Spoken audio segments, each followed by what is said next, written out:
Olá, sejam muito bem-vindas e bem-vindos a mais uma roda de conversa promovida pela parceria entre a Gerência de Relações Étnico-Raciais, a Multirio e a Escola de Formação de Professores Paulo Freire. Eu sou a professora Raquel Nascimento e atuo na Gerer e mediarei hoje esta roda de nome Impactos da Formação em Educação das Relações Étnico-Raciais nas Práticas de Professores e Professoras. Não deixe de interagir através do site. Teremos moderadores e moderadoras conversando com vocês. Bom, então eu vou falar um pouco da contextualização dessa live antes de chamar as nossas convidadas. Há 18 anos atrás foi promulgada a Lei 10.639, que alterou a nossa Lei de Diretrizes e Bases de Educação, incluindo no currículo oficial a obrigatoriedade do ensino de História e Cultura africana e afro-brasileiras nas escolas. 5 anos após, a Lei 11.645 de 2008 incluiu a história e culturas indígenas no âmbito da obrigatoriedade de ensino. Mas sabemos que a inclusão desses temas na LDB não garante a mudança de perspectivas, referenciais, currículos e práticas, e que para isso é necessário um fomento às formações voltadas para a educação das relações étnico-raciais. Nesse sentido, também a Gerência de Relações Étnico-Raciais ela foi criada, né? Quase 18 anos depois da promulgação da primeira lei, que insere as temáticas de relações étnico-raciais no currículo, né? Na nossa lei de diretrizes e bases. Por isso tudo, né? Por conta desse contexto, é necessário fazer fortalecer não só o Rio Escola Sem Preconceito, que é um programa que já existia, os trabalhos que já aconteciam voltados para as relações étnico-raciais e as práticas dos nossos professores e professoras. Por isso surge a Gerência de Relações Étnico-Raciais, para a gente pautar os nossos avanços e continuar com uma política institucionalizada de educação das relações étnico-raciais. Bom, pensando na importância da nossa formação, convidamos as professoras Lavínia de Castro, Mônica Barros, Viviane Rodrigues, Rosália Romão, para compartilhar suas experiências formativas e estratégias para a construção de uma educação das relações étnico-raciais em rede. Eu vou apresentar cada uma e cada uma delas vai fazer uma saudação inicial de uns 2 minutinhos para compartilhar um pouco assim das impressões gerais. Bom, eu vou chamar, então, primeiro a professora Lavínia Castro, da Rede de Professores Antirracistas. A Lavínia é educadora antirracista, mestre em Relações Étnico-Raciais pelo PPR-Cefet, foi minha colega, historiadora da UFRJ, pela UFRJ, idealizadora e coordenadora da Rede de Professores Antirracistas, pesquisadora e membro da coordenadoria de ERARRI. Você vai me explicar o que são essas siglas, hein? Ganhadora do prêmio Sim à Igualdade Racial do IDBR em 2021. Seja muito bem-vinda, Lavínia. Olá, boa tarde. Eu estou tão feliz de estar na companhia de mulheres tão poderosas dentro do ambiente da educação. Sabe, para mim é importantíssimo estar aqui participando desse movimento dentro do campo educacional, pensando uma gerência de educação para as relações étnico-raciais, pensar a Secretaria Municipal de Educação apoiando o trabalho de vocês é fundamental para que nós, professoras, professores, possamos ter esse apoio dentro desse espaço, sabe? Trabalhar sobre relações étnico-raciais é importantíssimo no momento para que a gente possa pensar uma sociedade respeitosa, uma sociedade tolerante num primeiro momento, respeitosa é o que a gente quer. Então, assim, falar do meu currículo um pouquinho, o ERARI, ele significa uma coordenadoria que fala sobre estudo em relação às questões da intolerância religiosa na nossa sociedade. Essa coordenadoria faz parte do laboratório das histórias das experiências religiosas na UFRJ. E foi dali que começou a surgir o meu interesse em pesquisar sobre a questão da religião na nossa sociedade e a sala de aula. Por isso que você me conheceu lá no PPRE, que eu levei a pesquisa sobre intolerância, né, leituras evangélicas frente aos estudos da história e cultura africana e afro-brasileira. Leituras evangélicas num sentido fundamentalista, conservador, e aí foi todo um trabalho pensado. Poxa, por que o fundamentalismo ele dificulta o trabalho da Lei 10.639, hoje alterada para 11.645? Eu vi nessa pesquisa como esse pensamento fundamentalista como um entrave à nossa aplicação, né, dessa lei, dessas duas leis, que no caso para a gente deve ser visto como um direito adquirido, né, um direito de ensinar sobre a diversidade. E estou aqui para colaborar com esse momento maravilhoso de falar sobre relações raciais. Maravilha, seja muito bem-vinda. Vou convidar também a professora Mônica Barros, da Escola Municipal Embaixador Barros Hurtado, da Quarta CRE. Mônica Anceto Barros possui graduação em Letras, Língua Portuguesa pela Universidade do Estado do Rio de Janeiro, UERJ, é integrante da primeira turma de cotas do Brasil, possui pós-graduação lato sensu em Ensino de Literatura e Produção Textual, atualmente é professora regente da SME, essa escola que eu falei, né? Essa escola que a embaixador Barros Hurtado, que possui um projeto de educação antirracista. A professora Mônica também é ganhadora do prêmio Condedini em 2019, na categoria E, como professora orientadora. Faz parte da rede de professores antirracistas. Seja muito bem-vinda, professora Mônica. Muito obrigada, boa tarde. É uma honra estar aqui. Eu estou muito nervosa, gente. É isso, eu sou de uma escola que se propõe, tem uma meta dificílima de ser cumprida, que se propõe a ser um projeto de escola modelo antirracista. Temos uma direção branca, mas que entendeu a sua branquitude, entendeu os privilégios que ela tem. E a minha escola tem uma equipe toda que tenta andar na mesma direção antirracista.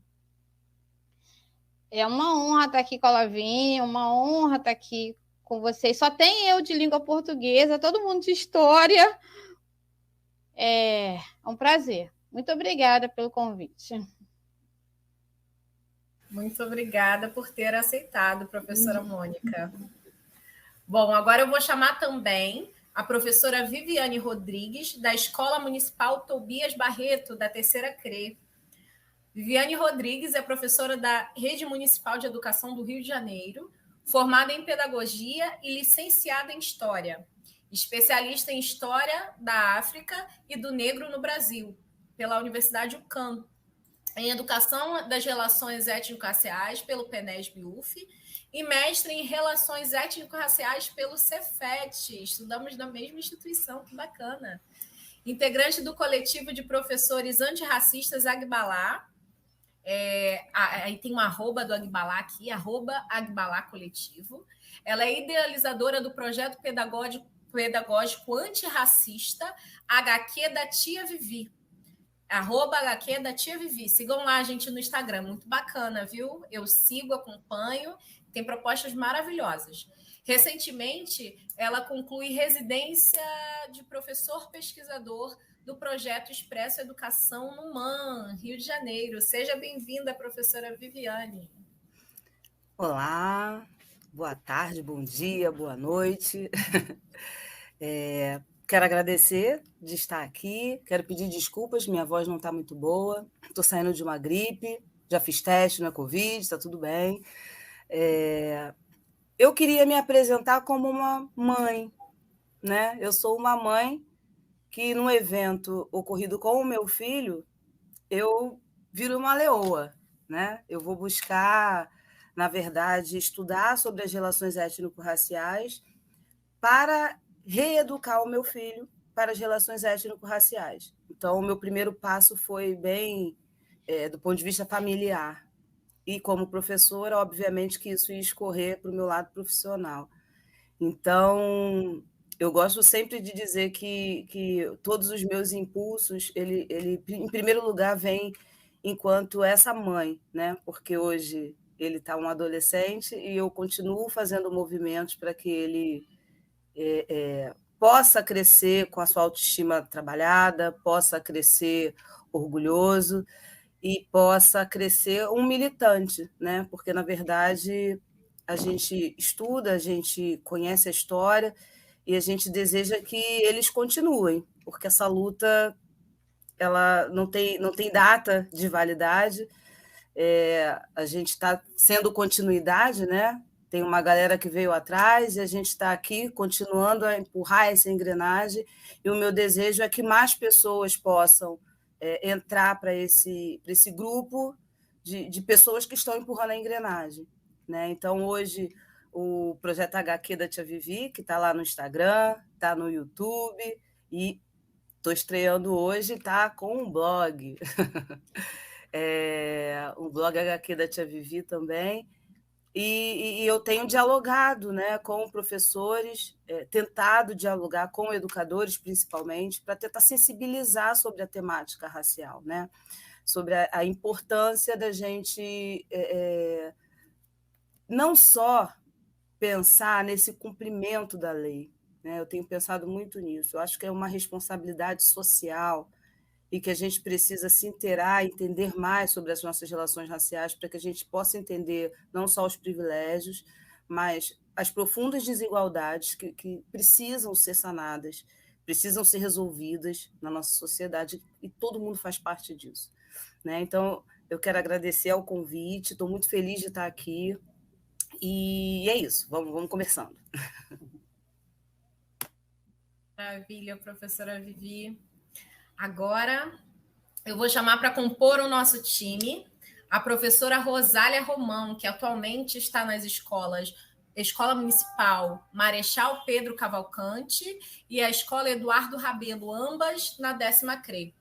A Rosália Romão é formada em História, com especialização em Educação Inclusiva, mestrado em Relações Étnico-Raciais pelo PPR-Cefet, o Programa de Pós-Graduação em Relações Étnico-Raciais do Cefet, em 2016. Né? Ela não foi minha colega, ela foi banca da especialização antes de eu entrar no mestrado, então é muito bacana ver como os espaços de formação eles vão se somando. Ela é doutoranda em História Social pela Unirio, atualmente é professora de História na Rede Municipal de Ensino do Rio de Janeiro, atuando no PEJA, e também é professora visitante do Cefet Rio de Janeiro, onde ministra a disciplina Questões Étnico-Raciais, Identidade e Alteridade 2. Seja bem-vinda, Rosália. Uma alegria, Raquel, uma alegria estar com vocês. Lavínia, Mônica, Viviane, é sempre bom a gente compartilhar, né, um pouquinho, somar, né, os nossos conhecimentos. A Viviane trouxe a questão da maternidade e esse currículo, né, que a gente vai falando acadêmico, ele não tem uma razão de ser se a gente não unir a nossa ancestralidade, né, que eu acho que é o diferencial também. Então, eu vou saudar também a minha avó, Rosália, uma mulher semi-analfabeta que dizia para nós que nós somos a sociedade da fala, mas que nós vamos aprender a escrever para recuperar e organizar os nossos tesouros, né? Então, ela sempre incentivou a todos nós a leitura e a escrita. E a minha mãe, Heloísa Helena, que foi professora de História da SME, e que nos dizia que a gente não consegue mudar uma casa, uma escola, um coração, se a gente não estiver dentro dele. Eu acho que é comum em todas nós que estamos aqui o entendimento de que a mulher preta ela vai longe, ela vai muito longe, né? E a gente conseguiu aliar o nosso conhecimento efetivo de uma maneira afetiva. Eu acho que é o que a gente tem em comum, que a gente vai dividir com vocês nesse momento. Então, estou muito feliz, e particularmente feliz, Raquel, porque é um momento em que os educandos viram educadores, né? Então, estou muito feliz com os seus voos também. Muito obrigada, Rosália. É um prazer tê-las todas aqui. E para compartilhar um pouco, né, sobre esse processo de formação, como a Rosália voa, como Rosália voou, também voa. Mas como Rosália disse, né, aliar o afeto ao conhecimento, tentar construir essa escola que foi o nosso sonho estudar, uma escola democrática, inclusiva, que pensa a educação de todos e todas. Né? E para isso é necessário pensar a educação das relações étnico-raciais. E para construir essa educação das relações étnico-raciais, para que a gente não faça mais do mesmo, nós precisamos investir em formação.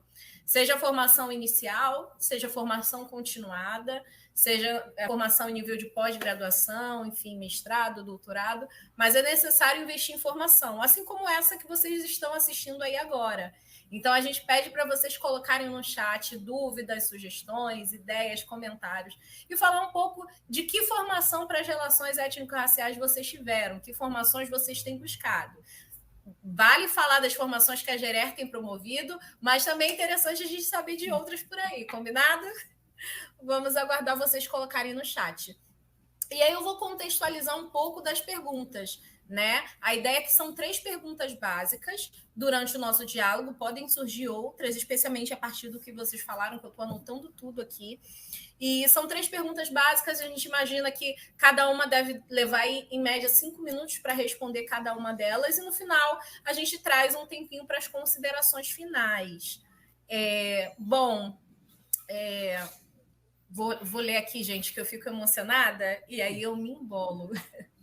É um prazer termos conosco professoras cujas trajetórias estão marcadas pela compreensão de que, para construir uma educação pública, democrática e de qualidade para todos e todas, é necessário pautar as relações étnico-raciais. E, para isso, investir em formação específica e articulações em rede. Eu tinha falado praticamente isso agorinha, né? Só faltou as articulações em rede. Então, pensando nisso, a primeira pergunta é: muitas pessoas ainda acreditam que, para se engajar e construir uma educação antirracista, é necessário ser negro ou indígena, ou que, apenas sendo negro e indígena, isso basta.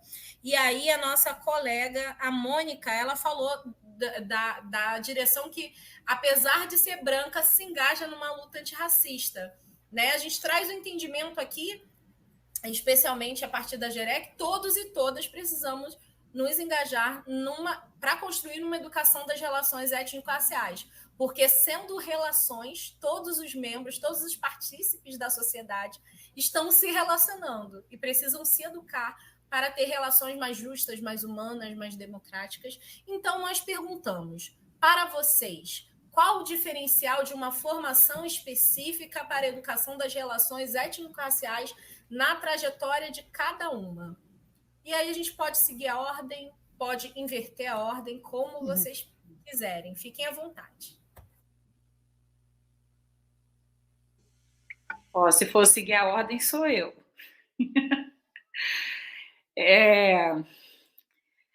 A questão que a gente precisa entender, que muitos professores ainda procuram a rede de professores antirracistas, todas nós que estamos aqui somos mulheres negras dentro do campo da educação, de repente já recebemos um tapinha nas costas. E aí, o que você já preparou para o novembro, para a consciência negra na sua escola? Como se isso fosse uma questão a ser resolvida por pessoas negras. Temos que estar no protagonismo, mas a gente tem que identificar o racismo como um problema social, e diante desse problema social, todos nós dessa sociedade precisamos nos movimentar de forma antirracista. Então, não é uma questão de representatividade.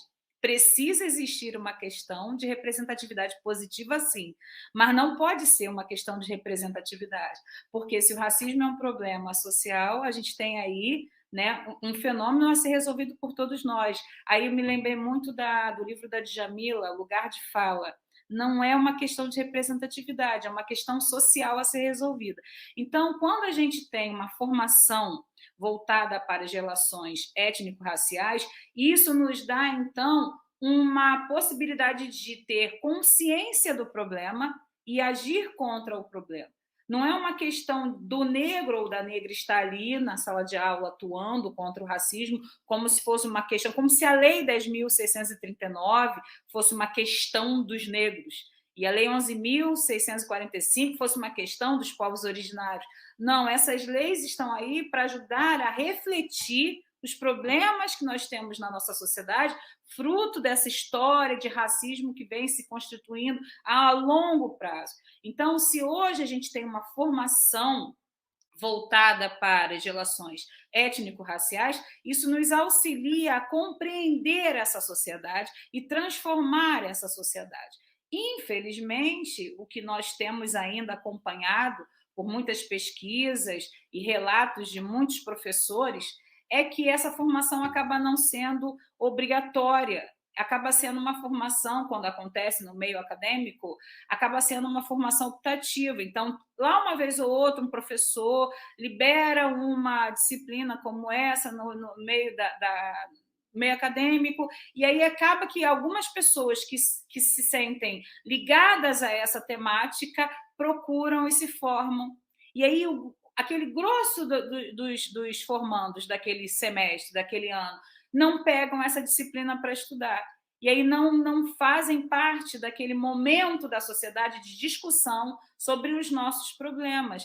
E aí vira aquela história de que não existe racismo, isso aí é um exagero da sociedade, da parte negra da sociedade, enfim. Então, de fato, é muito importante a gente ter essa formação específica para nos dar instrumentalização de fala, conscientização, reflexão sobre os problemas e agir, criar, porque também a gente não tem o que podemos dizer, não podemos ter também manuais. É assim que você tem que fazer, é assim que você não tem que fazer. A gente acaba tendo que criar, muitas vezes a gente cria materiais como professores dentro desse campo, a gente cria estratégias pedagógicas de atuação, de combate ao racismo, e faz parte, porque nós somos autoridade de cátedra, nós pesquisamos, nós estudamos, e isso é um posicionamento que a gente toma em relação ao que nós queremos dentro do espaço escolar.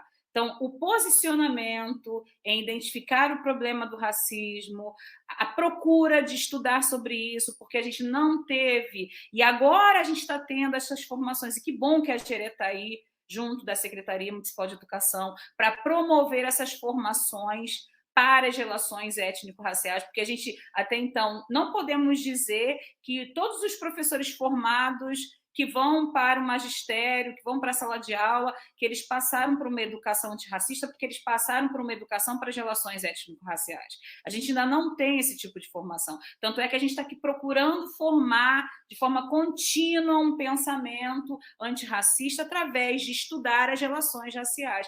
Então, é fundamental a gente se especializar, a gente entender, porque aí a gente acaba entendendo para a gente acaba entendendo para formar um espaço de conscientização dentro da sala de aula. E aí a gente vai refletindo e formando uma sociedade democrática, inclusiva, né? Primeiramente tolerante, para seguir no respeito. Isso, para mim, é fundamental. Você ter a formação, ter uma formação específica para... Porque senão a gente acaba não acreditando, não enxergando, porque a gente não fala muito sobre esses problemas. Os problemas relacionados ao racismo, eles aparecem quando acontece um drama muito ruim, um problemão, aí a mídia toda apresenta aquele drama e daqui a pouco silencia. Ou então a gente fala da questão do negro só no novembro, a gente fala da questão dos povos indígenas em abril. Então a gente acaba tendo momentos de fala e aí a gente acaba trabalhando também de forma transversal. Isso é um problemão. A gente precisa ter um trabalho cotidiano, mas esse trabalho só vai ser cotidiano se a gente tomar consciência de que esse problema também é um problema dentro das relações no nosso cotidiano. Então, as relações socio-raciais vão acontecendo no nosso cotidiano e aí a gente acaba tendo que experimentar essa problemática e refletir e tentar superar essas questões. Por isso, a formação, né, é muito importante. Ter um olhar mais específico, enxergar a criança negra, enxergar a criança indígena, para não cair naquela questão de que, uma vez eu vi Eu, de vez em quando, conto essa história, que é muito triste, mas é bom sinalizar isso, porque a gente acaba tomando consciência também diante dos problemas, né? E aí, uma vez, eu escutando, assim, no conselho de classe, um professor virou e falou assim, aquela turma ali, ninguém vai passar comigo, não. E aí eu pensei, pô, mas aquela turma ali é a turma de correção de fluxo, que no Estado tinha, até então, a turma de correção de fluxo, né? Que são alunos em defasagem de série e idade. E aí, quando você olha para aquela turma, quem são os alunos daquela turma? São os jovens negros que vão sendo reprovados e foram colocados na turma de correção de fluxo. E aí o professor fala assim, ninguém aqui vai passar, ninguém quer nada, ninguém ali vai passar comigo. Será que ele teve um olhar diferenciado para trabalhar relações raciais, para entender quais são as discussões e as demandas que aqueles jovens querem discutir? Então, quando um professor ele tem uma formação específica para pensar as relações raciais, ele acaba tendo a sensibilidade, ele acaba se incomodando com os problemas do racismo, ele acaba tendo esse olhar para avançar em melhorias e mudanças para essa parcela da população, que é boa parte da sociedade brasileira. Então, eu acredito muito que a gente tem um problema de formação de professores e ter cursos de formação, a própria graduação, o profissional já saindo de lá, na sua graduação, refletindo sobre relações raciais, já vai ajudar bastante a gente ter aí uma outra forma de relacionamento socio-racial em nossa sociedade. Essa é a minha contribuição. Bacana, né, Lavínia? Compreender as questões das relações étnico-raciais, não para favorecer alunos negros e indígenas, mas para pensar, incidir como é que a gente fala, intervir na realidade do aluno, se a gente não entende as complexidades dessa realidade, né? Muito bacana. Quem quer comentar também essa pergunta? Eu coloquei aqui no chat, no nosso chat privado, se vocês tiverem dúvida da pergunta, e aí a gente vai acompanhando. Vamos pela ordem, vamos continuar na ordem. Então, pegando o gancho do que a Lavínia falou, como você falou na apresentação, eu faço parte da primeira turma de cotas do Brasil, que não era cota racial, era cota de alunos de escola pública, que era o SAD, que só teve uma vez. E os professores, eles já entravam em sala falando assim, olha, isso não vai dar certo. Isso não vai dar certo, eu sou contra. Mas eu acho que naquele momento o professor estava também aprendendo, o professor da UERJ também estava aprendendo. E eu volto 20 anos depois, quase, para fazer uma segunda graduação, e não tem ainda. Tem um professor preto, que era o de 20 anos atrás, e não tem ainda o professor preto em letras, né? Estou falando na questão de letras, e não tem também nenhuma matéria que fala de relações étnico-raciais. 20 anos depois, da UERJ, que é um lugar que eu amo, e ainda na questão de letras, as matérias que são oferecidas de relações étnico-raciais são eletivas. Você faz se quiser, como a Lavínia falou, você faz se quiser. Eu fui fazer, porque era uma necessidade minha antes já da segunda graduação. Quando eu entrei no Estado, quando eu entrei na educação, começou essa necessidade de aprender mais e entender o que estava acontecendo. Eu fui dar aula em Belfort Roxo e entender o que estava acontecendo. Então, formação em relações étnico-raciais é de uma importância. Hoje, a gerência que cuida disso, você não se sentir sozinha, é um amparo. É um amparo teórico, porque a gente precisa de amparo teórico também, né? Porque às vezes a gente precisa de um amparo teórico. Eu sempre falo que na rede de professores, a gente tem um amparo teórico. Então, todas as aulas que a gente tem na rede olha, você não está sozinha, você não está fazendo nada que esteja, porque existe uma lei, você está dentro da lei. Então, quando nós temos formação continuada para professores, e aí precisa ser todo mundo, não pode ser só os professores negros, embora, né, nós que nos interessamos pelo assunto mais, a gente se sente acolhido, assim. Toda vez que tem uma formação, a gente fala, tem alguém olhando para a gente, tem alguém pensando na gente. E a gente precisa chegar na academia também, né?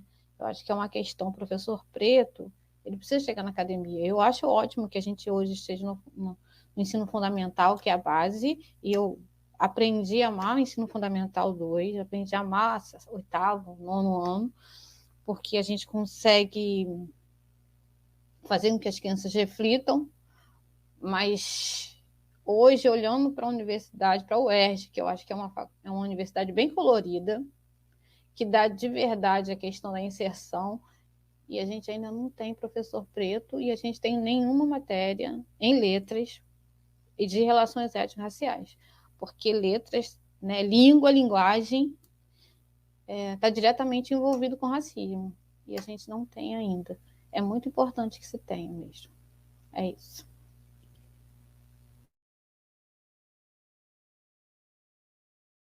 Bacana, Mônica. Obrigada por compartilhar. Quem segue, vamos seguir na ordem, que a gente ganha mais dinâmica?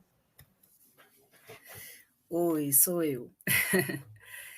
Então, ouvindo as colegas falarem, me veio aqui em mente uma frase que eu ouvi por muito tempo, e por muito tempo eu precisei pensar para concluir da onde saíam essas reflexões, né? A gente que é negro tem algumas especificidades, ouve coisas e vive coisas que pessoas não negras talvez não tenham conhecimento. Eu ouvi por muitos anos a frase: mas o negro é mais racista do que o branco, de pessoas não negras. E eu sempre pensei muito nessa frase, que é uma frase que me parece que ecoa o imaginário social, porque você ouve isso em grupos diferentes, em categorias diferentes, e eu acho que o que não chega ao entendimento das pessoas é que, aqui no Brasil, brancos e negros frequentam a mesma escola. Então, nós frequentamos a mesma base de educação, de entendimento das relações étnico-raciais, que é nenhum na educação básica.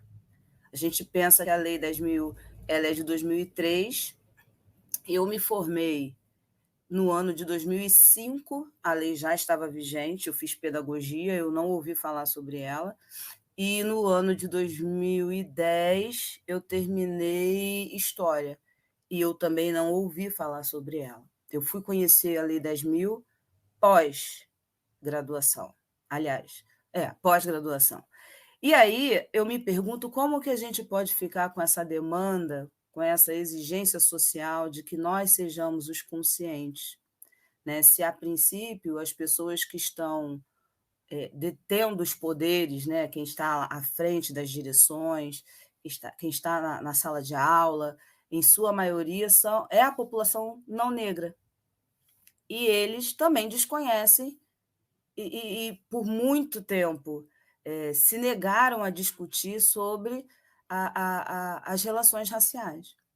Então, é muito cruel a gente já passar por tanta questão do ponto de vista das mazelas raciais e a gente ainda ter essa exigência que sejamos nós as pessoas que tenham entendimento. Parece que a gente tem que nascer com um entendimento sobre essas relações que não são discutidas, né? Que são negligenciadas dentro da escola. Então, eu acredito que a formação em relações étnico-raciais ela é essencial para que a gente consiga colocar em prática 200 dias letivos de um trabalho afirmativo, de um trabalho preocupado com a valorização, com a reparação e com o reconhecimento da população negra diante de um país com um histórico tão cruel, né? Então, a gente estuda muito pouco, a gente sabe muito pouco. Então, quando eu passei a estudar, é que eu fui fazendo vínculo com algumas frases que eu ouvia dentro do meu núcleo familiar, que eu fui fazendo vínculo histórico com as brincadeiras de parquinho, com a maneira que as pessoas tentavam desvalorizar os meus traços negroides, né? Então, eu precisei estudar para entender as minhas mazelas subjetivas, né? Então, como seria bom que todos os negros tivessem uma formação que ele pudesse compreender o que está acontecendo e combater. Mas, infelizmente, a gente vive numa sociedade que a gente mal discute, né? A gente ainda está numa etapa de discutir se existe ou não racismo, né? E eu tenho me preocupado muito com esse debate, inclusive.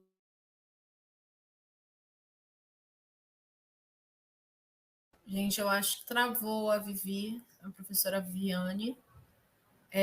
Rosália, você quer dar prosseguimento e quando ela voltar a gente retoma? Viviane? Oi. Voltou? Voltei, só não sei onde eu parei. Foi minha internet, gente? Acredito que sim. Você estava falando dos espaços de troca, da formação, né, de pessoas negras e brancas, e que essa não deve ser uma exigência só nossa, de pessoas negras de se engajar na educação para as relações étnico-raciais. Sim, sim.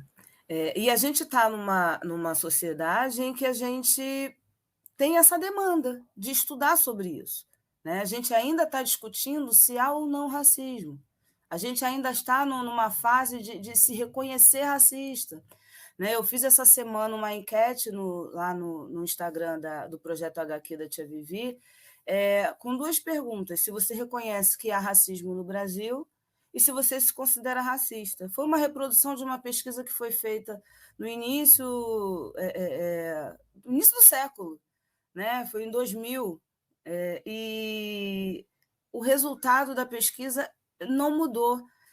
A gente reconhece que há racismo, mas a gente não se assume racista.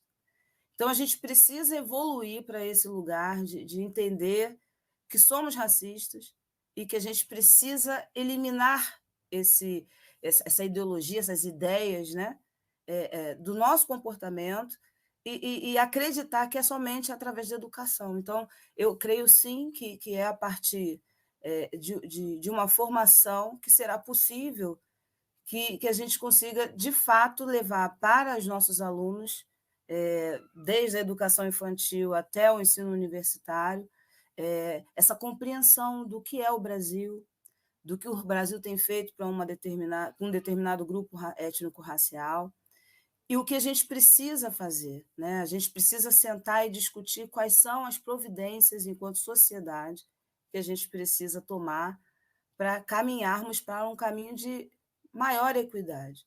Mas se a gente ainda está no nível de pensar se ainda somos racistas, se é verdade ou se é mentira, será que Então, a gente precisa pular essa etapa. Eu acho que a gente ainda está bastante atrasado nesse sentido, pensando em discussões, mas eu acredito efetivamente na relevância da formação. Eu acho que esse é o passo para aquele educador que acredita que, através da educação, a gente pode mudar essa história. É isso.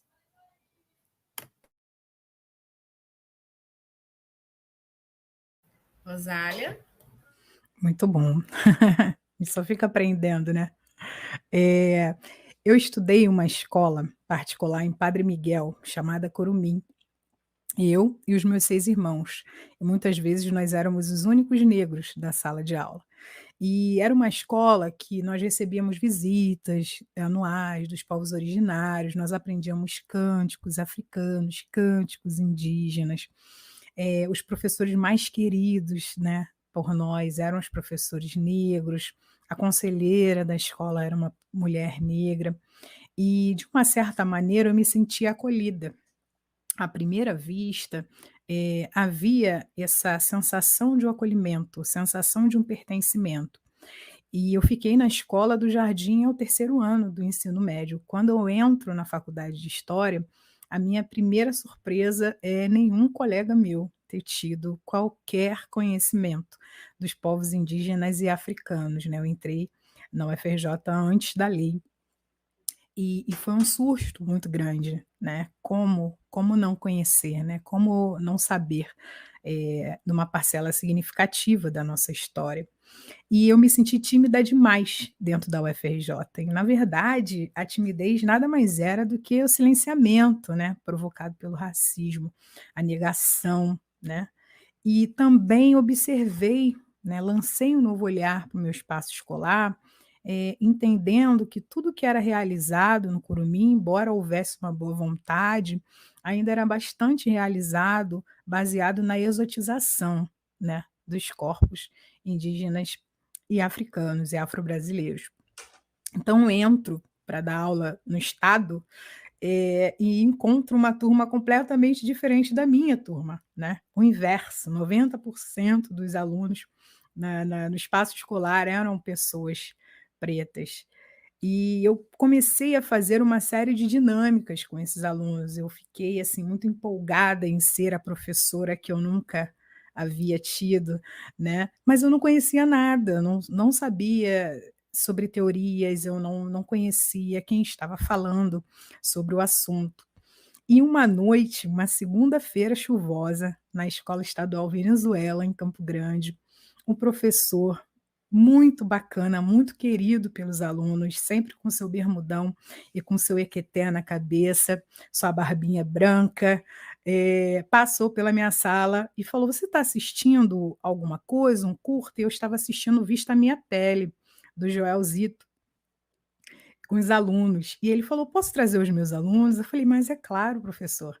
E aí nós fizemos uma aula em conjunto e simplesmente ele divagou sobre o universo vastíssimo e riquíssimo do continente africano e toda a sua beleza, e falou sobre os griots, e eu fiquei maravilhada com ele.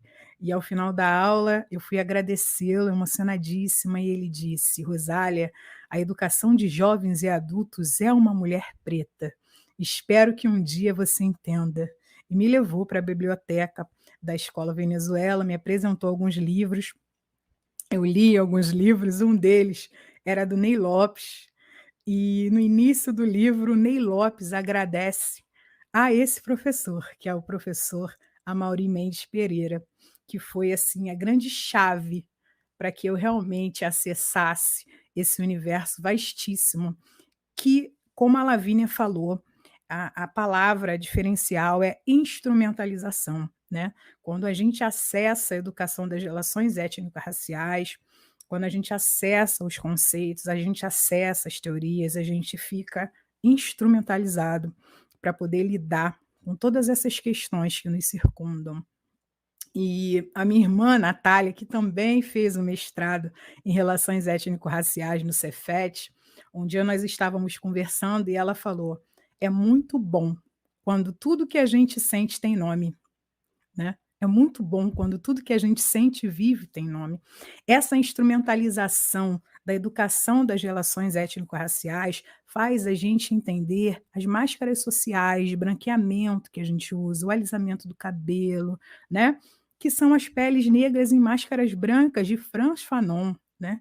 Quando a gente entende que vive num país que mata um jovem negro a cada 23 minutos, a gente pensa no genocídio do povo negro, e a gente lê isso em Abdias Nascimento, a gente lê esse funcionamento da população negra que mais mata e morre na polícia, é a população que mais morre nos leitos de hospitais, né, nas maternidades, que mora nas encostas, que mora nas favelas, e aí a gente aprende na educação das relações étnico-raciais o conceito de necropolítica de Achille Mbembe. E a gente aprende também, né, ensina a transgredir com Bell Hooks, ensina a olhar, a nos olhar novamente. Então, eu agradeço muito ao Amaury Mendes Pereira por me estimular, né, nesse aprendizado e por olhar a educação de jovens e adultos, sobretudo, como uma mulher preta, que tem uma série de riquezas dentro de si e que precisa acessar, porque é hipersexualizada pela nossa sociedade, porque é silenciada pela nossa sociedade, porque é exotizada pela nossa sociedade. Então, olhar cada aluno como um grande tesouro, né, é um dos estímulos que me vem quando eu penso nessa instrumentalização, né? E é por isso que eu convido a todos vocês, professores que estão nos ouvindo, a fazerem parte desse grupo que tem se instrumentalizado cada vez mais a partir de uma lei, né?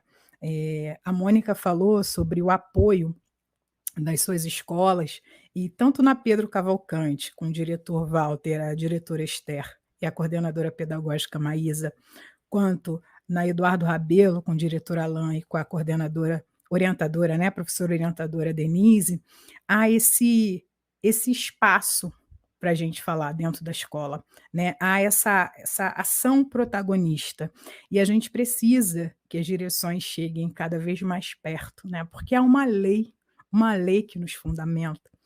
Alguns anos atrás, quando eu fui fazer a minha pesquisa de mestrado, a partir, né, de uma argumentação de uma aluna, Quando eu perguntei a eles o que era identidade, e um falou para mim: é um documento verdinho que você não pode sair de casa sem ele, senão se a polícia te parar e te pegar, você pode ir preso. Aquilo me chamou muita atenção. E eu perguntei sobre as identidades deles, e perguntei: "Qual é a sua cor?", né. E uma das meninas me falou: "Eu sou café com leite". E aquilo me chamou muita atenção, né, porque quando a gente brinca, brincadeiras infantis, café com leite é aquele que não pode ser pego, né, mas o racismo ele precisa ser pego, né, ele precisa ser dominado. Então, a partir da argumentação dela, eu construí, assim, toda a minha via pedagógica daquele momento até aqui, pensando, que a gente precisa estimular, né, essas identidades, esse surgimento de novas reflexões identitárias no espaço escolar, porque racismo não é brincadeira. E graças a essa aluna, eu construí uma dissertação em cima da fala dela, de Café com Leite à Negra, como que ela foi construindo a sua identidade a partir de percepções mais positivas, que só a instrumentalização teórica pôde me proporcionar a realizar esse trabalho com essa turma. E eu pedi autorização dos pais, né, porque a gente estendeu a sala de aula e foi tratar outros assuntos e falamos, por exemplo, Lavínia, de religiões afro-brasileiras. E os pais foram à direção, né, questionar por que as crianças estavam aprendendo sobre a religiosidade afro-brasileira. E a diretora falou para eles: "Vocês não conhecem a lei 10.639?" E os pais não conheciam, a diretora sim, explicou eles o que era, né, bem didática. E ela me chamou, e eu falei: "Olha, seus filhos aprenderam reformas protestantes esse ano, seus filhos aprenderam, o declínio da Igreja Católica, seus filhos aprenderam o islamismo, porque eles estavam no 7º ano. E por que só agora, quando eles estão aprendendo religiosidade africana, ao questionamento, né? O racismo estava ali explícito, a intolerância religiosa estava ali explícita, mas a instrumentalização também. E graças à instrumentalização nós pudemos superar, né? Nós pudemos transformar e desargumentar uma argumentação tão velha, né? Tão não sadia dentro do espaço escolar. Então é muito importante que a gente tenha essas mãos brancas, essas mãos, no caso da Denise, afro-indígena, nas direções, para que a gente realmente consiga sair, como diz a colega Geisa Giraldez, da SME, sair do perigo do mês único, né? Que não seja só novembro, porque nós não somos pretos e só em novembro. Maravilha, muito bom. Eu estou aqui anotando muito das falas de vocês e essa necessidade de instrumentalizar, né, de letrar para a educação das relações étnico-raciais, né, é muito urgente. E no sentido de instrumentalizar, eu comecei falando da Lei 10.639, da 11.645, que não se anulam, ambas alteram a LDB, e é importante, né, a gente saber disso, porque muitas vezes, com um trabalho que é pautado, inclusive na legislação, muitos professores e professoras, muitos educadores são tratados como se estivessem na clandestinidade, né, falando da religiosidade dos diversos povos, falando das diferentes culturas, dos processos de raça, racismo, né, que estão aí dentro da representatividade, que estão dentro de uma discussão das relações étnico-raciais, que não se resume ao racismo, mas que também inclui essa discussão, né? Então é necessário nos instrumentalizarmos. Vou aproveitar para trazer 2 dados que volta e meia nós da Gerência de Relações Étnico-Raciais fazemos, né? Nós fizemos um mapeamento tanto com a gerência de dados, que eu não estou lembrando o nome completo agora, e fizemos um Forms também. Eles nos deram 2 dados muito importantes, né? Um, que a rede é majoritariamente de alunos negros e negras, né? Com mais de 300 alunos indígenas. Então, mais da metade da nossa rede é negra, né? E como servidores públicos que somos, nós estamos aqui para servir o público, e servir o público incide pensar nessas múltiplas identidades e na construção positiva delas, né? Porque é difícil um aluno não negar a sua identidade, né? tendo em vista que os livros, as novelas, os espaços, todos os múltiplos espaços educativos informam negativamente essa identidade. Então, é necessário positivar. E, nesse sentido, a pesquisa que a professora Vivi refez, né, que é uma pesquisa histórica, nós fizemos algumas perguntas em relação à formação no nosso Formes no começo desse ano, logo quando a Gerere iniciou. Uma delas foi, você incorpora a educação das relações étnico-raciais na sua prática? Quase 80%, na maioria das CREs, disse que incorpora a prática da educação das relações étnico-raciais cotidianamente, integralmente na sua escola, né, no seu trabalho. E aí, quando você pergunta se a pessoa fez formação específica, se esse professor, professora, esse educador fez uma formação específica, mais da metade diz que não, né? Em diferentes CREs. Então, a gente está falando da importância da instrumentalização de uma formação específica. Não tem como nós fazermos diferente daquilo que aprendemos se não nos formarmos para isso. Né? Não basta ser negro, indígena, cigano, não basta ser de um pertencimento que não padrão. A gente sabe que o nosso currículo é eurocêntrico, né? Como disse a professora Viviane, a gente ainda está discutindo se somos ou não racistas numa sociedade racista. O nosso currículo é eurocêntrico, enfim, uma série de coisas que demandam atenção no olhar. E, tendo dito isso, eu vou sintetizar essas duas perguntas em uma só, que vocês já estão caminhando, eu acho que para esse sentido. Né? Que apesar da gente ter muitas faltas, muitas carências, e a gente sabe que a formação para as relações étnico-raciais ainda é bem escassa, né? A gente tem, como vocês disseram, como a Lavínia disse, disciplinas eletivas, optativas, que nem todo mundo faz, fica muito aquém de duas legislações, pelo menos, né, que transformam a LDB. Né? A gente deveria ter isso sempre na nossa formação e acaba ficando por conta da gente buscar essa formação fora ou espaços de formação continuada, né? E aí a gente precisa pensar não só o que falta, mas o que também conseguimos avançar, né? Vocês falaram um pouco desse processo. Eu acho que a própria trajetória de vocês evidencia o quanto temos avançado, porque senão fica a sensação de que a gente busca, exige a mudança da lei e está pautando uma educação pública de qualidade, a partir das relações étnico-raciais, a partir dos movimentos negros, a partir dos movimentos, enfim, diversos. E aí, muitas vezes, a gente não vê esses avanços, né? Como a gente supera esse discurso da falta, que muitas vezes está em todos os espaços, não temos, não temos, não temos, sim, não temos, e é necessário pautar, mas o que já temos, né? O que já temos, até para que outros e outras professores e professoras conheçam, saibam como dá possibilidade, né? Saibam da existência e busquem junto também. Como mobilizar professores e professoras em diferentes graus de entendimento das relações étnico-raciais, divulgando e celebrando nossa potência em gestar processos, evidenciando que já avançamos, ampliando as possibilidades. E qual a importância dentro disso de construir redes? A pergunta é longa, então eu vou colar aqui no nosso chat privado, no canto direito, para que vocês fiquem à vontade em pensar, repensar e responder, e a gente vai construindo juntas. Seguimos a ordem de novo? Olha, eu nem vou comentar, hein? O tempo já está avançando, eu vou deixar vocês irem direto, e aí a gente tenta fazer umas falas mais curtinhas para dar tempo das considerações finais. Bom, gente, eu penso que o nosso avançar ainda está numa questão de concessão.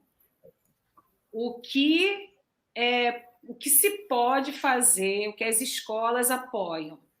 Porque, conforme Rosália Romão, já ia chamar Natália, não é a Natália, é Rosália Romão. Saudade Natália, nossa colega querida, né? Saudade da Natália também. Natália vive ajudando a rede de professores antirracistas. Então, Rosália, você falou da questão da religiosidade, né, dentro do espaço da sala de aula. Isso eles não abrem mão, assim, não concedem o espaço de discutir sobre isso. Então, o que nós já avançamos? Nós já avançamos no que diz respeito às concessões que a sociedade hegemônica com currículo eurocentrado permite. Então, é nossa insistência em continuar atuando nos posicionando para fazer valer um ensino sobre relações étnico-raciais que não seja transversal, porque isso é o concedido, né? Então, a gente precisa... Onde nós já chegamos? Muitos de nós, profissionais da educação, que queremos trabalhar sobre as relações étnico-raciais, nós, às vezes, nos valemos de uma notícia de um jornal. Porque tá correndo aí na mídia, a gente fala sobre isso. Muitas vezes a gente deixa para falar em datas comemorativas, a gente aproveita o calendário escolar para falar, porque esse é um momento que a gente... Não sei se eu diria a gente recebe um apoio, mas é como se houvesse uma concessão. Então, a gente precisa entender que a gente não está ali para trabalhar sobre relações étnico-raciais apenas nas datas comemorativas ou quando acontece um grande boom na mídia. A gente está ali para trabalhar um problema da nossa sociedade, porque educação não é o saber pelo saber, é o saber para vir a ser, já nos dizia a querida Bell Hooks, o saber para vir a ser. O que a gente quer com a educação? Como é que nós nos posicionamos? Então, vale muito do que a gente quer também enquanto educador antirracista. A gente precisa se identificar com essa identidade. A gente precisa entender que nós temos o direito de colocar em prática a Lei 10.639, hoje alterada para 11.645. Por quê? Porque o nosso avançar ele está acontecendo, nós não temos a divulgação disso, por isso que na rede de professores antirracistas, eu falo tanto com os professores que participam da rede, para eles marcarem lives com a gente, apresentando os seus projetos, apresentando os seus trabalhos, os seus roteiros de aula. A gente quer conhecer o que já está acontecendo por aí. E a professora Nilma Lino Gomes já diz isso para a gente já tem, de forma solitária, muitas vezes, sem o menor apoio com recursos, mas a gente já está promovendo uma educação para as relações étnico-raciais. Isso já está aparecendo na sociedade em outros setores. A gente já está vendo um público jovem que reclama numa universidade, por que você falou desse jeito aí? Por que você não trabalha um autor africano? Por que a minha pesquisa eu não posso utilizar essa discussão? Né? São as demandas da população afro-brasileira. E a gente sabe que a educação caminha junto com a luta do movimento negro. Tanto é que a gente fala que o movimento negro é educador graças à professora pesquisa, a pesquisa e o livro da professora Nilma Lino Gomes. Nos educa para a gente pensar essa sociedade de maneira diferente, mais democrática, porque senão a gente acaba só trabalhando dentro das concessões que o sistema, essa hegemonia, permite. Você vai falar da mulher negra no carnaval, você vai falar da questão da juventude negra quando acontece, infelizmente, esses problemas aí da necropolítica. Você vai falar agora em novembro, vamos falar do que as escolas estão trabalhando sobre a questão antirracista. Nós não queremos mais concessão. Nós não queremos mais transversalidade, nós queremos o cotidiano na escola, porque o problema do racismo é cotidiano, então a gente precisa trabalhar também nas escolas de maneira cotidiana. Eu digo que quando eu encontro uma vírgula para falar sobre as questões étnico-raciais, eu vou nessa vírgula e falo. Então, só um exemplozinho, sou professora de História, estou trabalhando na turma de 6º ano, cidadania na Grécia Antiga, eu falei, mas é cidadania aqui no Brasil, vamos pensar? E eu já começo a trabalhar dos problemas dessa cidadania e chego na questão das relações étnico-raciais. Então, a gente precisa primeiro entender que não é transversalidade, que a gente tem que se posicionar para a gente avançar, para conseguir trabalhar essa situação, e construir redes é fundamental para a gente nunca trabalhar sozinho. E aí eu faço um convite aqui à parte para vocês conhecerem um trabalho da rede de professores antirracistas, o trabalho da HQ, da professora Vivi, excelente, vivo de vez em quando divulgando lá, falo para o pessoal, estou devendo alguma coisa que ela faz um trabalho lá no ambiente dela, trabalhar em redes, e agora que a gente está mais próximo das redes online, o nosso trabalho fica mais intenso, porque a gente pode chegar, Por exemplo, a rede de professores antirracistas está falando com o Brasil inteiro. A gente falou, tem alguns professores do Uruguai já seguindo a gente. É assim, é espalhar a nossa mensagem, é espalhar conceitos novos, é espalhar estratégias de ação. Olha, o meu trabalho funcionou desse jeito, o meu projeto eu desenvolvi desse jeito. A pessoa não vai pegar o seu projeto e vai copiar. Ela se inspira naquilo que você trabalha sobre relações étnico-raciais, para ela pensar a realidade escolar da qual ela vive ali, aquele profissional da educação vive, para poder pensar assim, é legal se eu fizesse alguma coisa assim, mas a minha realidade é um pouco diferente, ele vai criando da maneira dele, dentro das condições que ele vive a prática pedagógica para as relações étnico-raciais. Então, a possibilidade está na gente se posicionar e saber que a gente vai enfrentar discursos hegemônicos, saber que a gente vai enfrentar algumas direções que não apoiam e também saber quais são os limites de como eu vou agir, para também a gente não adoecer, isso é importante, mas nunca desistir de atuar. Muitas vezes nós só temos a nossa narrativa. Por isso é importante a instrumentalização, o letramento. Quando a gente se instrumentaliza, a gente tem novos conceitos para trabalhar, a gente tem novas formas de argumentar aquela história, a gente tem novas formas de apresentar a diversidade cultural de maneira positiva para os grupos étnicos que estão na nossa sociedade, a gente encontra um caminho para gerar conscientização aos nossos alunos e alunas. E aí os nossos alunos e alunas negros e negros, nossos alunos e alunas dos povos originários vão se perceber de forma positiva, vão se perceber, ali está o meu pertencimento e eu não tenho que discriminar o meu pertencimento, e os alunos e alunas brancos e brancas vão se perceber não mais como um ideal, um ego de que eu sou um supra-sumo, não, eles vão se entender como mais um outro nessa relação. A gente precisa passar essa mensagem. Todos somos outros dentro dessa relação, não existe um ideal a ser seguido. Então, a gente vai ensinando a diversidade, as relações diversas nessa sociedade, que acabam aí se transmitindo pela questão da raça. Então, acho que a minha contribuição pode ficar por aqui para não tomar muito tempo. Obrigada, Lavínia. Eu falei que não vou comentar, mas vou aproveitar para dizer que a gente vai ter lá no site uma matéria sobre a formação de hoje, e as nossas colegas elas estão disponibilizando materiais, sugestões, materiais que produzem, sites de acesso, sugestão de link, as próprias páginas delas estão lá no site, então busquem, procurem saber lá no site da Gerer. Tem o link da bio no nosso Instagram, vai ter o link, enfim, acessem, por favor. Vamos lá. Não tem como falar. Eu sou de língua portuguesa, então, língua portuguesa, a gente tem o IDEB aqui no nosso cangote. Né? Professor de língua portuguesa e matemática, ele tem o IDEB aqui. A gente dorme com o IDEB aqui, dorme, né? E a gente precisa dar aula, só que essa aula, ela pode ser contextualizada. Então, eu que dou aula para o 9º ano, que é a turma do IDEB, eu preciso falar sobre argumentação. Como é que a gente fala sobre argumentação?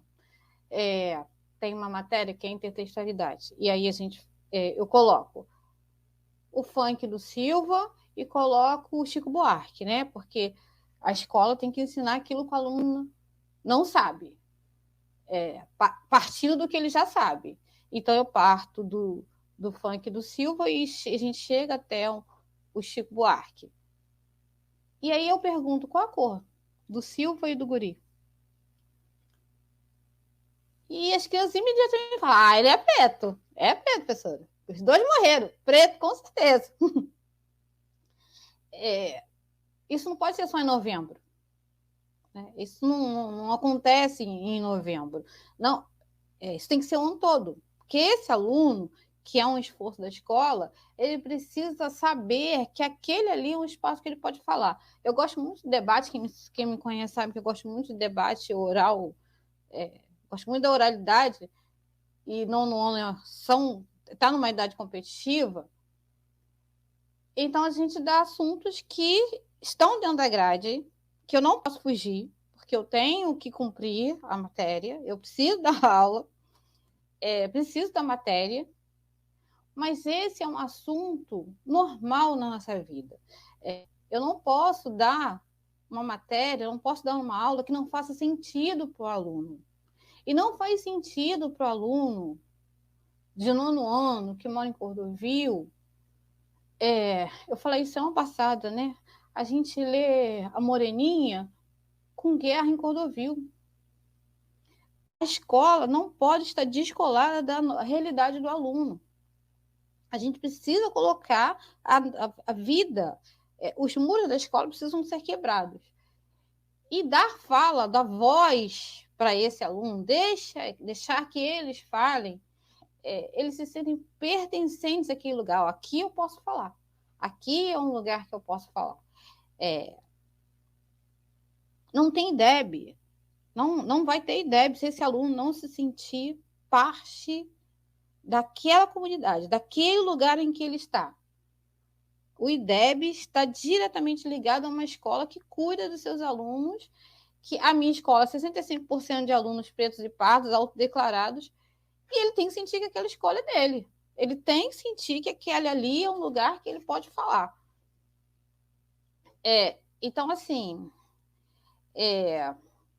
e quando você deixa esse aluno falar, os outros professores brancos, eles começam, inclusive, a ser policiados por esse aluno. Porque quando a gente trata de argumentação, a gente fala de linguagem, né? E aí, quando esse aluno começa a perceber que existe uma linguagem racista, que existem palavras que não podem ser ditas, de que maneira determinada frase foi colocada, por que falou mais, por que falou uma concessiva, que ele começa a se posicionar e ele tem, inclusive, embasamento para se defender. Eu estou lembrando aqui de algumas situações que, inclusive, tem embasamento para se defender. Ele vai dar IDEB. Ele vai dar nota. Talvez nem ele vai dar nota porque ele quer que o professor veja que ele aprendeu. Quando ele se sente pertencente, eu falei isso já também, né? Eu tenho um aluno que ele é o aluno daquele estilo que sobe no ventilador. O aluno tirou 10 em português. Porque eu pareço com a mãe dele. Pareço com a mãe dele, então eu tinha que tirar 10 em português. E semana passada, esse menino sentou e falou: vem aqui, gente, que transitivo verbal, que eu vou explicar para vocês o que é transitividade verbal, porque ele sabe que naquele espaço ali, ele não vai ser silenciado, ele vai falar. Eu gosto muito da fala do Gustavo Bernardo, que ele fala que quem cala, consente. Ou essa pessoa está se protegendo, ou existe muitos barulhos nessa fala, nesse silêncio. Esse barulho silencioso que a gente tem em escolas que não falam sobre racismo, esse silêncio vira briga, esse silêncio vira bullying, esse silêncio. Então, é preciso que eles falem. Essa é a minha bandeira. Treinar o ouvido do aluno, treinar a fala. E eu sou de português, então a gente vai falar em argumentação. Para que ele ouça, perceba, falar, tá, entendi o que você está falando, e consiga responder a contento. E quando a gente estar em rede ajuda para que a gente troque essas experiências que a Lavínia falou, que talvez eu não consiga falar de um determinado assunto, crônica, vamos lá, eu tenho que dar crônica. Mas aí, no dia que eu levei a crônica Pode Acontecer, do Fernando Veríssimo, tinha a palavra golpe. Lá no meio do coisa tinha a palavra golpe e tinha algumas palavras específicas. E aí eu pedi para o professor de História dar 5 minutos da sua vida para minha turma, para poder explicar algumas coisas que eu acho que você vai falar melhor do que eu. Porque a aula precisa estar no dia a dia, não pode ser só aula. Eu não posso ir lá cumprir um conteúdo, esquecendo de todo o resto. esquecendo que aquele menino tem um nome, que ele tem uma história, que ele está ali. Eu não estou falando, gente, de nada assim, salvacionista, não estou falando isso, não. Eu estou falando de possibilidades que a gente precisa criar dentro de sala para que esse aluno se sinta parte disso. E aí, quando... E eu estou falando, parece que na minha escola não tem problema de racismo, né? Mas quando um fala uma fala racista, um fala e tem 30 que vem em cima desses 30, porque eles já sabem que algumas coisas não cabem mais na sala de aula, porque eles sabem que a escola em que eles estão entende isso. Então, estar em rede, né, estar conversando com outros professores, e aí eu falo da rede de professor antirracista, porque eu estou na rede, né, sou da rede, e ter formação continuada de gênero, essa eu acho que ajuda, é a ajuda de você não se sentir sozinho. A gente não está sozinho, a gente não está fazendo nada sozinho. Bacana, isso é um avanço, né? Alguns anos atrás, muitos professores e professoras se sentiam sozinhos, isolados, tentando praticar uma lei que é para todos e todas, né? Obrigada, professora. Bom, eu vou tentar falar sobre essa pergunta sobre mobilização docente e redes a partir da minha experiência. Eu tive a sorte de, lá em 2011, de ter feito um curso de extensão com a professora Zoilda Loreto e com a Amaury Mendes. E os dois, eles conseguiram, no espaço que tinham, mobilizar mais do que o conhecimento teórico, mas principalmente o conhecimento e o tratamento afetivo. Eu lembro que o Amaury entrava na sala de aula e ele dizia assim: eu não vim dar aula, eu vim conquistar corações. Isso ficou assim no meu coração, porque ele me conquistou, e eu entendi que era dessa forma que a gente ia fazer esse trabalho de mobilização de diferentes graus de entendimento, de pessoas com diferentes graus de entendimento. Né? Quando eles falavam de um debate que tocava a minha subjetividade enquanto mulher negra, mas ali também haviam pessoas brancas, não negras, né? E que estavam ali dentro dessa lógica da empatia. E eles serem bem recebidos, eles poderem também tomar aquelas informações e entender a dinâmica social, fazia sentido, né, para aquelas pessoas que estavam acolhidas naquele espaço. Não era um espaço segregado, não era um espaço para negros, era um espaço onde se falava, onde o negro podia falar sobre o negro. Nesse curso de extensão que foi realizado pelo Laeser, da UFRJ, também sob a coordenação do Marcelo Paixão, o economista. E essa experiência me marcou de tal forma que eu usei do privilégio de uma outra matrícula que eu tenho no Estado, como professora inspetora escolar, em que eu faço acompanhamento de escolas privadas e públicas do Estado. E eu entrava em muitas escolas e tinha um acesso grande aos representantes legais e à direção. Então, no início, eu saía como se eu estivesse espalhando a boa nova. Eu entrava nas escolas e pedia se eu não podia fazer uma oficina para os professores, para os alunos. E eu rodei muito, eu pude fazer muitas redes nesse sentido, né? Então, eu tinha necessidade de conversar e dizer para as pessoas aquilo que eu estava aprendendo, né?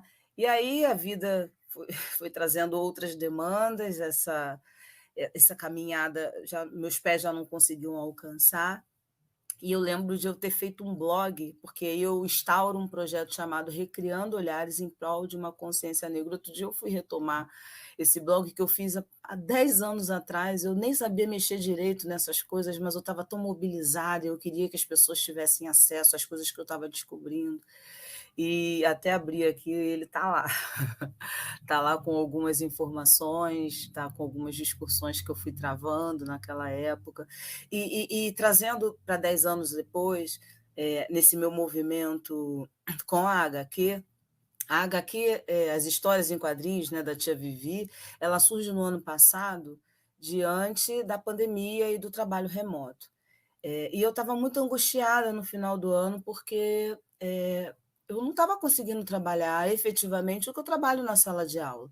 Né? Os meus 200 dias letivos, ele tem muito do meu currículo oculto, né? Ele não é tanto o que tem no meu material, nas apostilas, mas ele é muito dos diálogos que eu traço, dos materiais que eu confecciono para poder remendar aos demais conteúdos.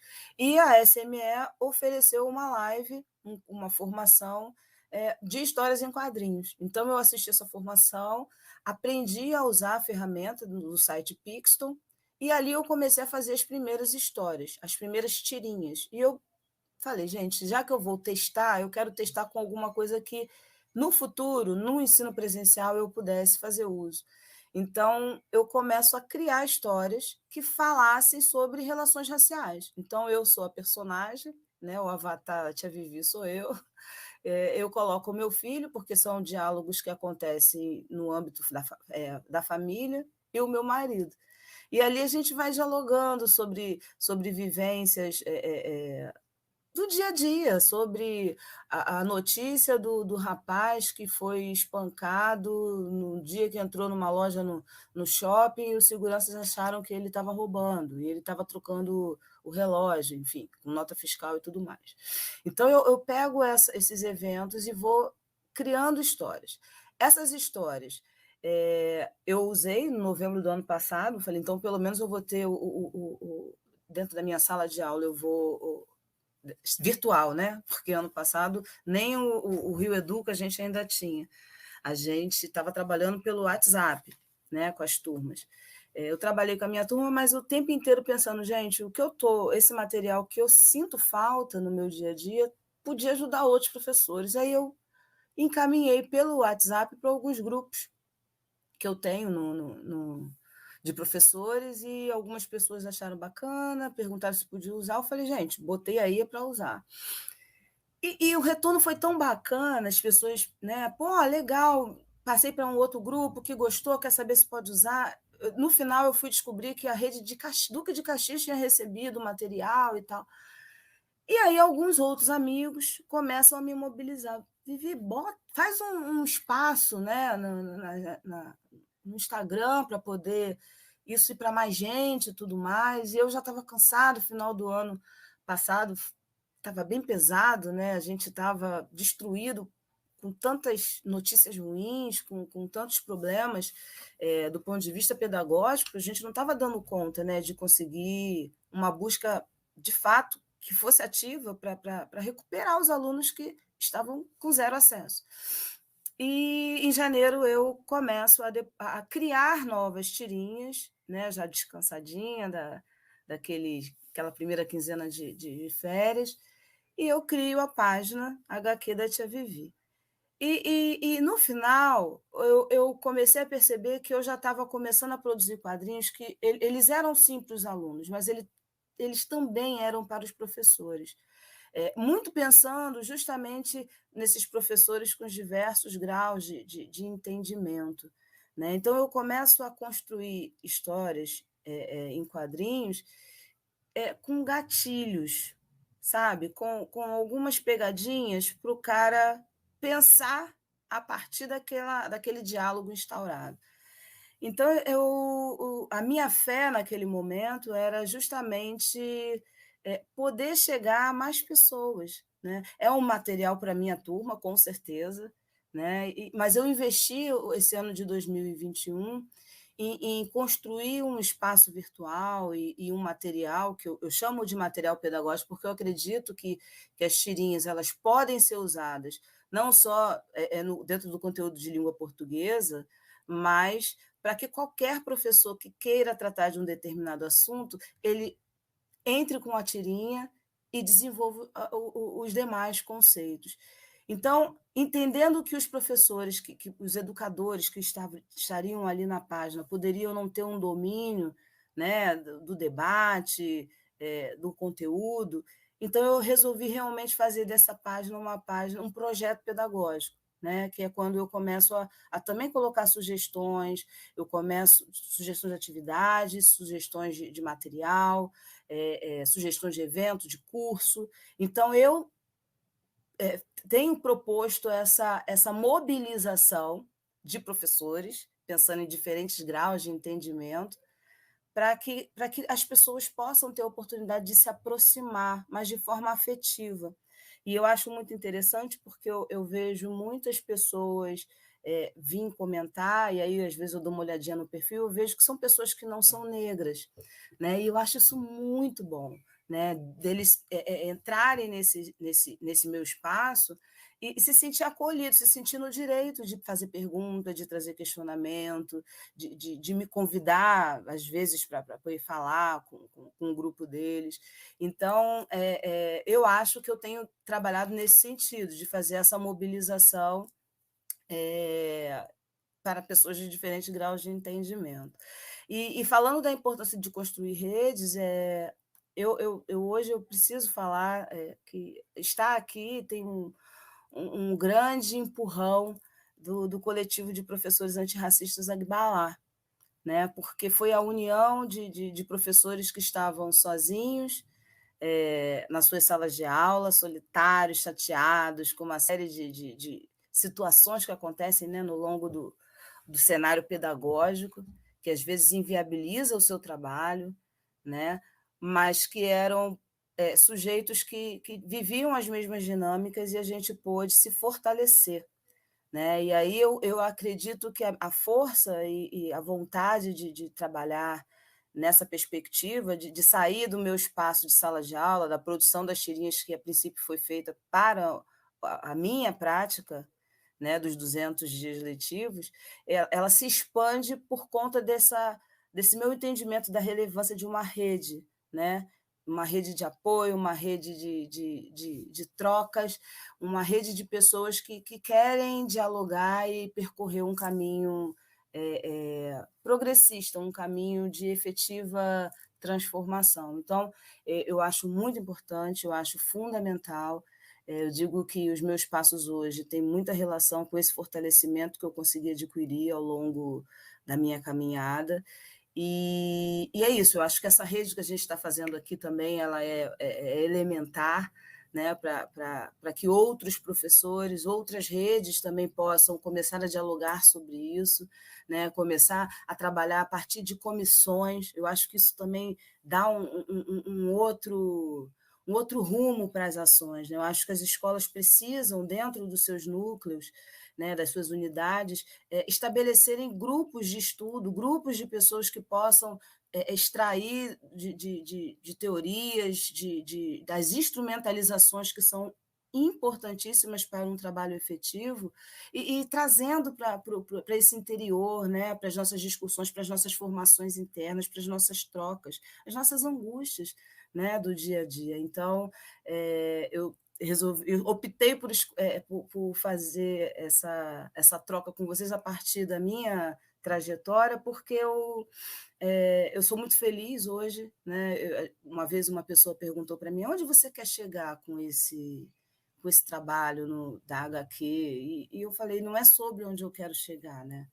É sobre esse percurso, é sobre esses encontros, é sobre essa possibilidade de estar aqui falando sobre isso, é sobre alguém dizer para mim que trabalhou a HQ com seus alunos e que eles produziram alguma coisa inspirada no HQ, uma escola privada. Então, é sobre isso, é essa caminhada, é sobre esses resultados. E eu estou muito feliz. Eu me retroalimento a partir de todas essas redes que eu venho estabelecendo no campo virtual, porque também, se não fosse dessa forma, seria muito difícil. Então, acho que a gente tem que se aproveitar mais dessa possibilidade de hoje estar próximo das pessoas, mesmo estando longe, para que a gente possa se trocar, para que a gente possa se fortalecer, para que a gente possa aprender e, unidos, caminhar para uma efetiva mobilização rumo à reeducação das relações étnico-raciais e equidade racial. Bacana, Vivi, obrigada.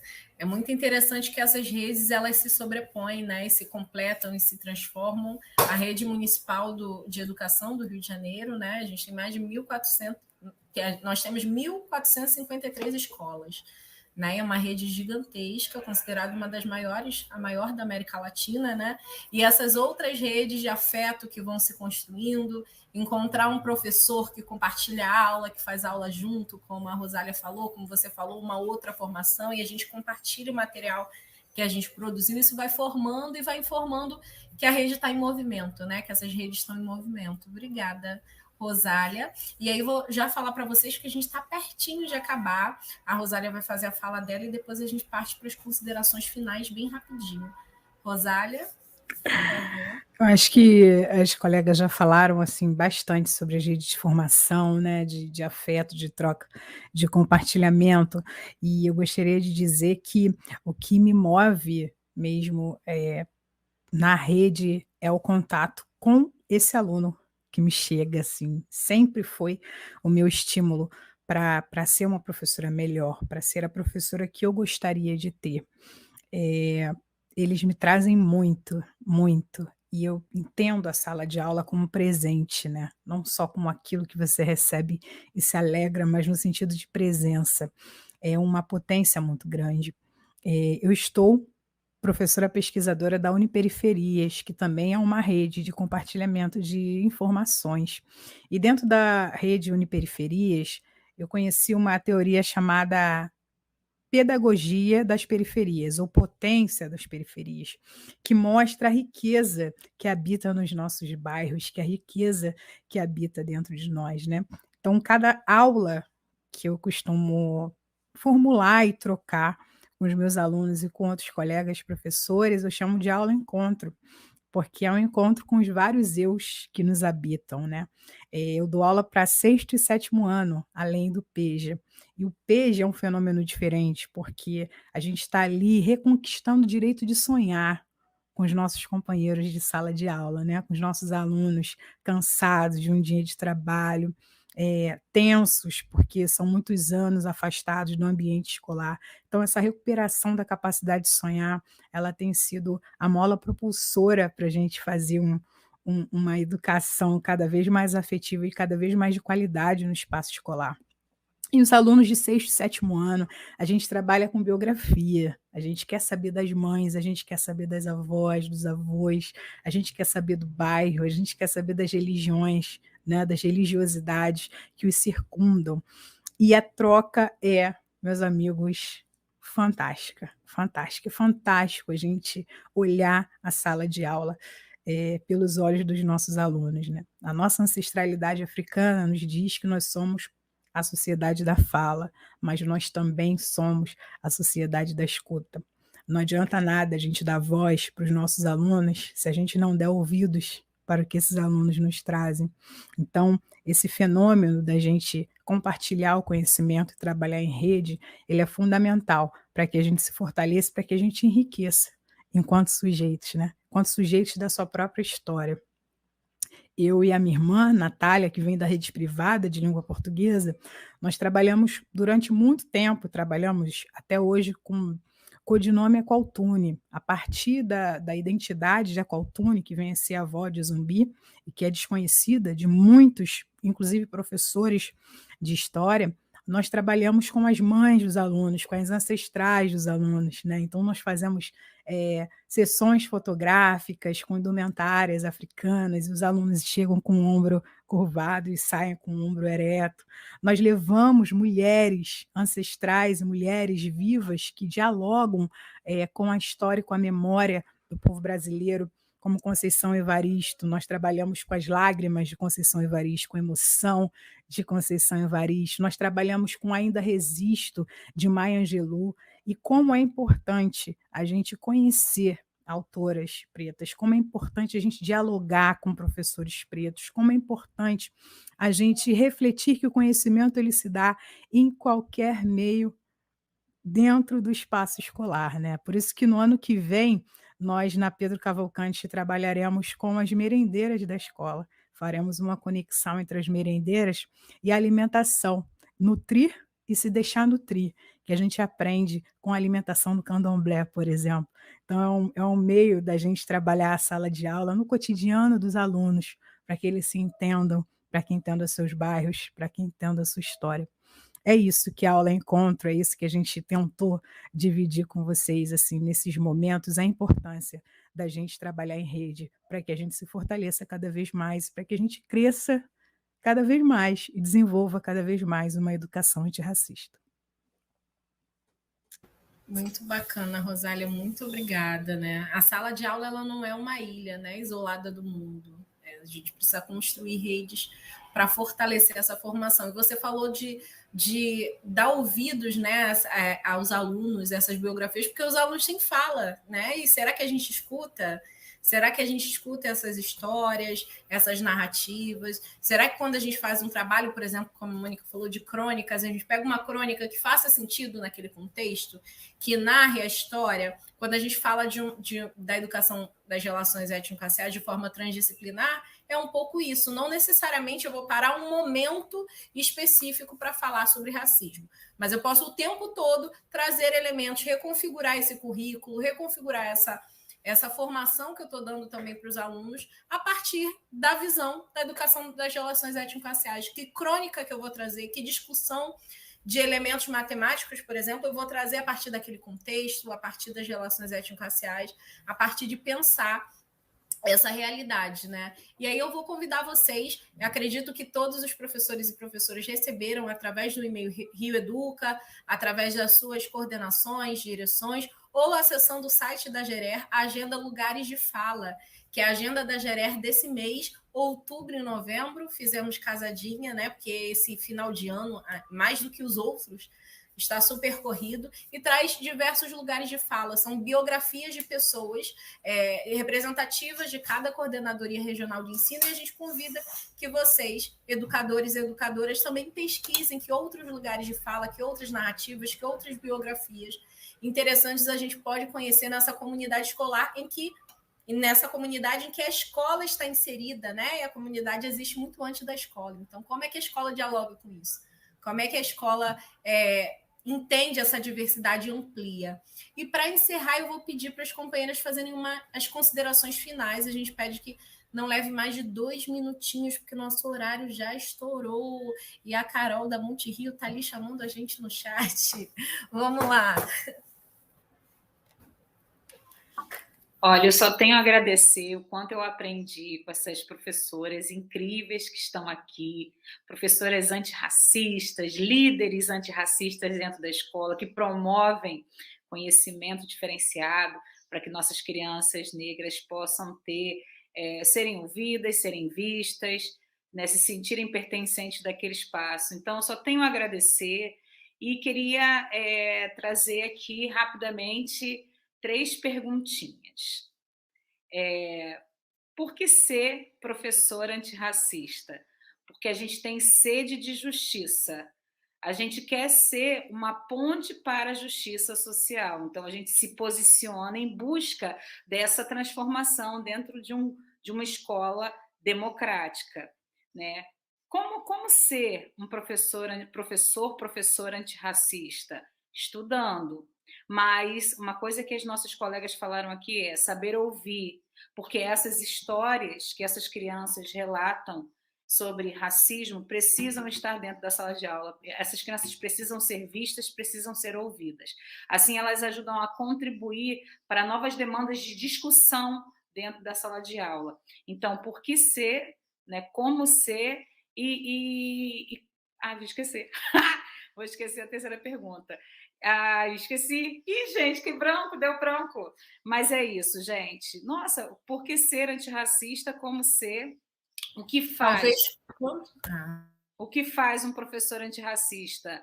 Ele promove discussões, reflexões sobre a questão do racismo em sala de aula o tempo todo. Ele sabe os riscos que ele corre, porque a gente sabe que ainda está muito difícil falar sobre essa questão em sala de aula, mas quanto mais a gente falar e quanto mais a gente estiver em rede trabalhando junto, a gente consegue ir minando esse pensamento hegemônico que implica para que a gente não consiga atuar. Então, quanto mais de nós, profissionais da educação, estivermos levando, colocando em prática essa lei, que é uma ferramenta, Essa lei é uma ferramenta de letramento, essa lei é uma ferramenta para instrumentalizar a nossa fala. Então, quanto mais de nós estivermos atuando, colocando em prática as leis 10.639, 11.645, a gente consegue perfurando essa estrutura racista e a gente vai em busca dessa educação antirracista de uma escola democrática.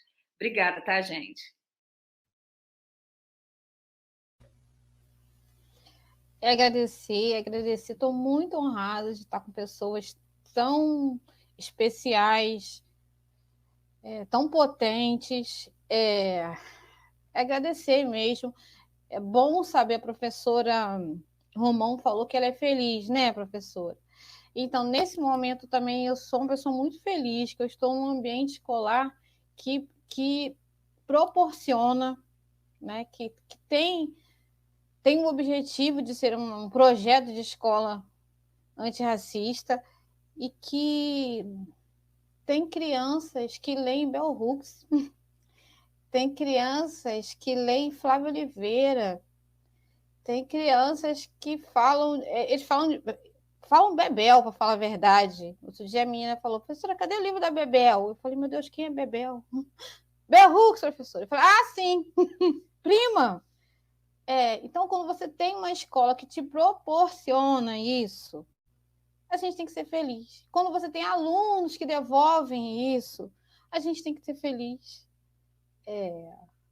A Bell Hooks, né, a Bebel, prima dos meus alunos, ela fala que, mesmo sabendo de todas as coisas que acontecem na escola, a escola ainda é um lugar de possibilidades. Essa possibilidade passa por nós. E que bom saber que essas possibilidades são dadas por pessoas como você, viu? Muito obrigada. Muito obrigada mesmo.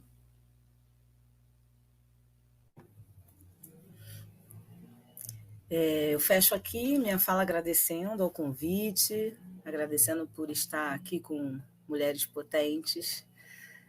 Por algum tempo eu achei que eu era tão solitária e hoje eu sou muito feliz de ver que tem muita gente trabalhando, tem muita gente incomodando, tem muita gente cobrando, né? E nós somos muitos. Estamos talvez um pouco diluídos, mas nós somos muitos, nós somos fortes, nós acreditamos. Não é uma lei que tem, eu acho que o risco de ser lei morta, porque ela está entranhada no nosso entendimento enquanto sujeito, enquanto cidadão, enquanto alguém que acredita em mudanças, né? Então, eu encerro fazendo aqui o convite para quem está aqui, quem vai participar dessa live, para ir lá na página da HQ da Tia Vivi, né, que está lá no Instagram, mas que façam uso dos materiais, que eu estou esse ano todo dedicada a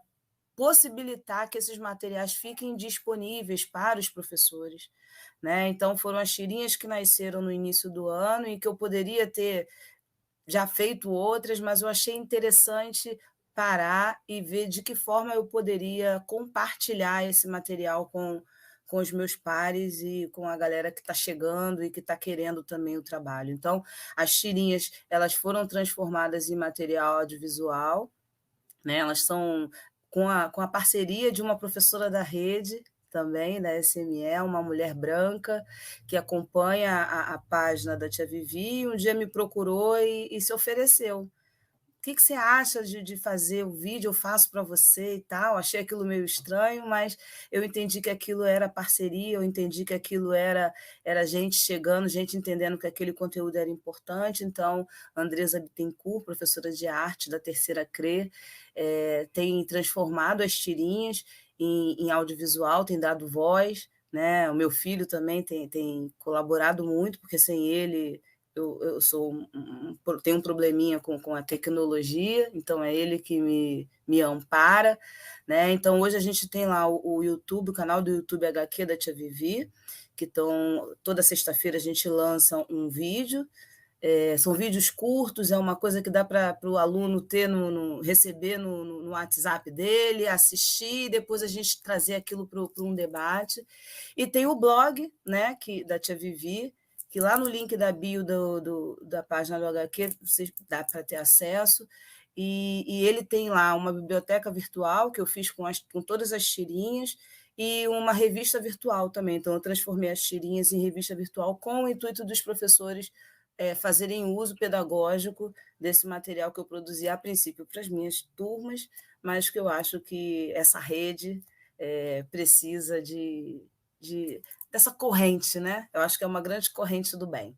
E convido a todos a conhecer lá o espaço, é nosso. Quem que desejar contribuir tem o endereço eletrônico, que é o hqdatiavivi@gmail.com.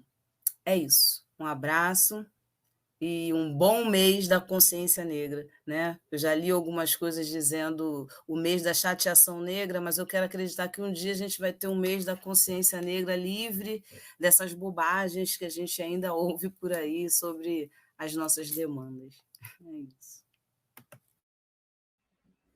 Também gostaria muito de agradecer, foi muito rico esse debate, fiz muitas anotações e com certeza bateu lá no fundo.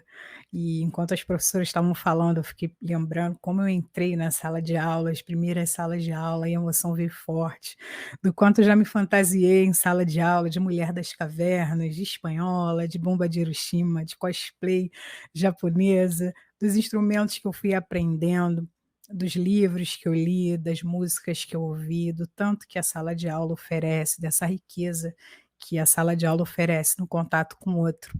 Mas há alguns anos eu decidi ser Rosália na sala de aula, né? Ser uma mulher preta, lésbica, periférica, que usa dreadlocks e que entra mostrando a sua identidade para os seus alunos. Eu acho que a gente procurar, né, o conceito, a gente se instrumentalizar, é também a gente descobrir um pouquinho de nós mesmos. E é isso, esse convite que eu faço a vocês, professores da rede, para que vocês se descubram no contato com a educação das relações étnico-raciais. Descubram um pouco mais de vocês para enriquecer mais as suas relações consigo e com os outros. Um grande abraço, foi muito bom estar com vocês. Muito obrigada a todas vocês, obrigada Joana, nossa gerente, que tem pensado sempre coletivamente, essa gerência é construída coletivamente não só com os integrantes, mas com as interfaces nas GEDs, em cada CRE, enfim, com todos e todos professores e professores que entendem que esse é um dever de todas e todos, né, pautar a educação antirracista e fazer que seja uma realidade em nossa rede. Obrigada, Luciana, também, a Luciana Guimarães, que é assistente da nossa gerência e está sempre organizando muito bem essas lives. Eu tive o desafio de organizar essa e vi o quanto de trabalho ela tem. Obrigada, Carol da Multirio, que está aí atrás nos bastidores, coordenando e ajudando a gente a compor esse dia de hoje. Enfim, muito obrigada a toda a equipe da Gerera, a todas vocês que participaram, obrigada por essa roda de conversa, obrigada a quem está comentando no chat, nossos mediadores e mediadoras estão aí falando com vocês, obrigada pela participação. A participação de vocês dessa roda enriqueceu demais nossos conhecimentos sobre os impactos da formação na educação das relações étnico-raciais nas práticas dos professores e professoras. Afinal, a escola ainda é um mundo de possibilidades, né? Para fazer alguma transformação é necessário, sim, incômodo, né? E esse incômodo também parte de buscar formações, de se apropriar das formações que a rede oferece, né? De buscar continuar construindo o conhecimento como professoras pesquisadoras que somos. Né? A gente tem certeza que esse diálogo vai instigar o interesse em aprofundar os conhecimentos sobre esse tema, da formação da educação das relações étnico-raciais, influenciando a prática pedagógica nas salas de aula.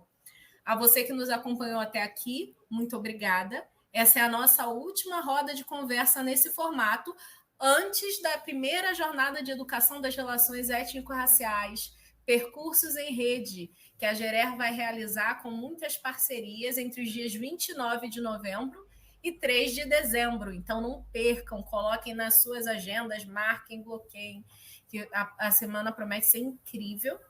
E continue nos acompanhando através do nosso perfil no Instagram, @gerer.smrj. Lá no Instagram tem um link da bio de várias outras redes, do YouTube, enfim, do próprio site que a gente guarda materiais, e essa live ela vai ter as informações que os professores disponibilizaram, sugestões lá para vocês acompanharem. E o nosso link também está no portal Reeduca. Então, se vocês forem lá no portal Reeduca, recursos técnicos pedagógicos, está lá, Geré, tem uma caixinha, tá bem? Acompanhe também as ações intersetoriais que estão no calendário negro. Está acontecendo o Novembro Negro na Prefeitura do Rio de Janeiro, com várias comissões, gerências de relações étnico-raciais, vários espaços organizando atividades que vão acontecer em toda a cidade. Então, não deixem de participar. O nome do evento se chama Calendário Negro do Movimento Prefeitura Antirracista e vai estar nos canais oficiais da Prefeitura. E se você quiser estreitar o diálogo, nos mande mensagem através do e-mail gerer.sme@rioeduca.net. Bom, um abraço e até a próxima. Tchau, tchau.